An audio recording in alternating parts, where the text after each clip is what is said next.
na kama Allah subhanahu wa ta'ala amekuwafikisha ukaingia katika usiku huu, yani ukawa unafanya ibada na ukahisi kwamba pengine huu ni usiku mtukufu, basi kitu kikubwa zaidi cha kukithirisha ni ad-du'a, kuomba dua, hasa dua ya msamaha.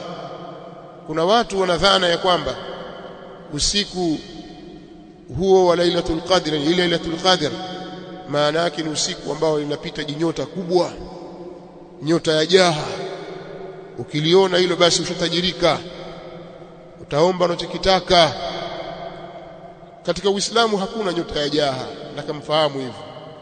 Hizo ni kauli za ujinga, kwa kuwa watu wengi wa kusoma hawajui kitu katika dini, au wale wanaodhaniwa kwamba wana elimu kumbe hawajui, wazungumza vitu ambavyo havipo kabisa katika dini. Hakutajwa kwenye Qur'ani wala katika Sunna kwamba kuna kitu chaitwa nyota ya jaha. Kwa hiyo ukiiona hiyo, ukiomba mimi nataka mali, utapata mali. Utakachokitaja ndicho utakachokipata kwa wingi. Au fulani amekuwa tajiri, ametajirika, kwamba yule aliona nyota ya jaha yule. Yale ni maneno ya uongo, zile ni ngano tu. Usiku wenye cheo hiyo Lailatul Qadr ni usiku ambao tanazzalu almalaikatu waruhu fiha, malaika huwa wanateremka. Allah anawajaza malaika kutoka mbinguni, wanajaa katika ardhi, wakiwapa nguvu na wakiwashangilia na kushirikiana na waumini wenye kufanya ibada.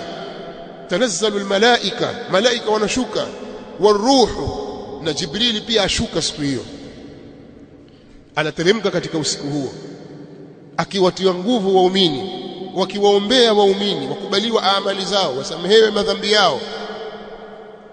Na usiku huo ni usiku mtulivu wenye amani. Salamun hiya hatta matla'il fajr, ni amani tupu mpaka kuchomoza alfajiri.